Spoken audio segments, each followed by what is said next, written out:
Hello everybody, this is Money Mom. Welcome back to the channel.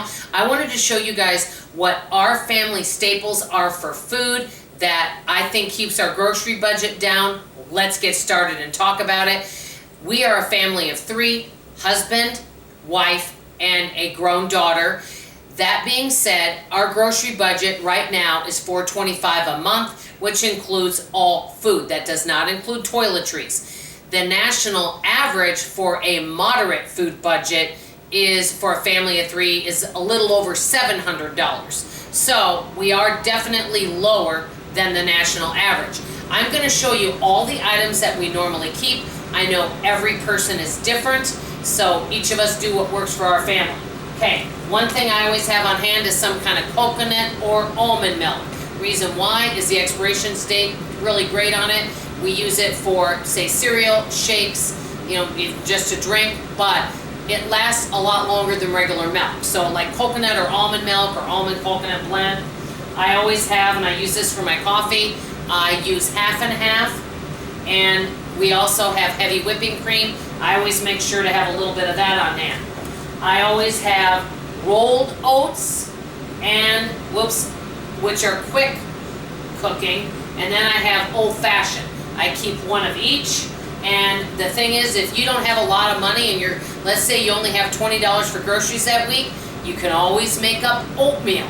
Oatmeal is one of the least expensive things, and you could dress it up with a little frozen fruit. If you have some older crushed nuts, you can put some of that on it. It can make a nice hearty meal. One thing, I don't buy a lot of fresh produce. I'll be honest with you guys, I don't find the fresh produce in many of the places that good, to be totally frank with you.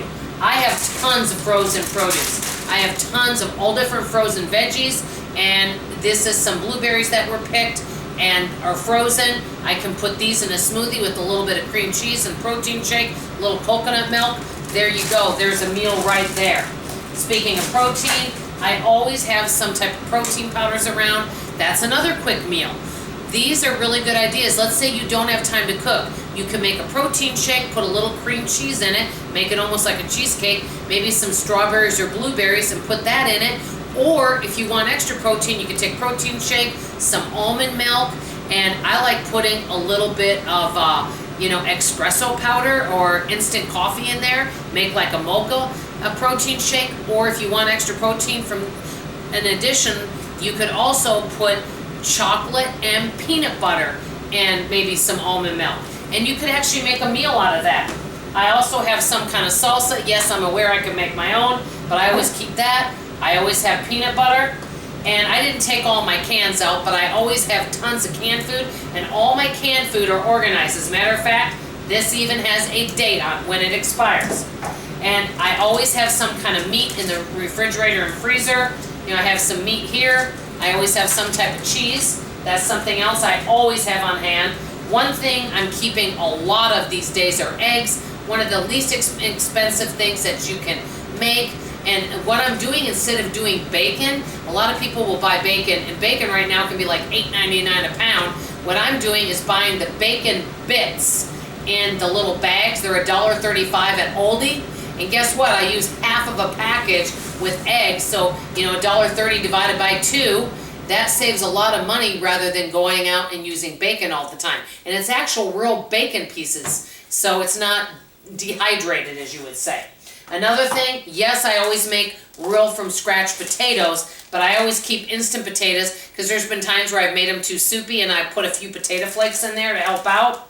Another thing, you can do so many things with baking mix. You know what? There's tons of videos out there on that. I make really good homemade waffles. You can make all different kind of breads. You can do so many things with baking mix. It's amazing.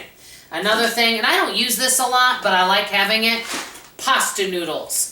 I always keep pasta because you can make all sorts of goulashes. You can use half the meat. You can put it in with beans. So many things that you can do.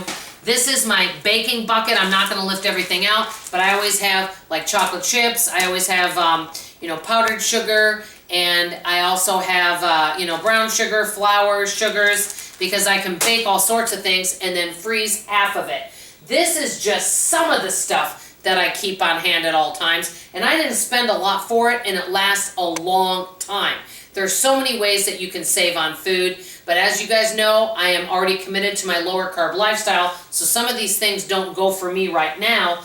But one of the things that's pretty darn inexpensive are these eggs. Eggs, and the cheese didn't cost that much, so I could always do that, and my frozen fruits and veggies.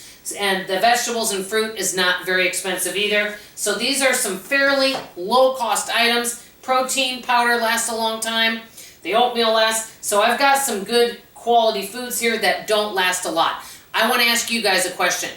What are some pantry, refrigerator, and freezer staples that you always have in your house? Let me know. I want to hear from you in the comments below. That's all I have to say for now. I love you, I appreciate you, and I'll see you on tomorrow morning's video. Bye-bye.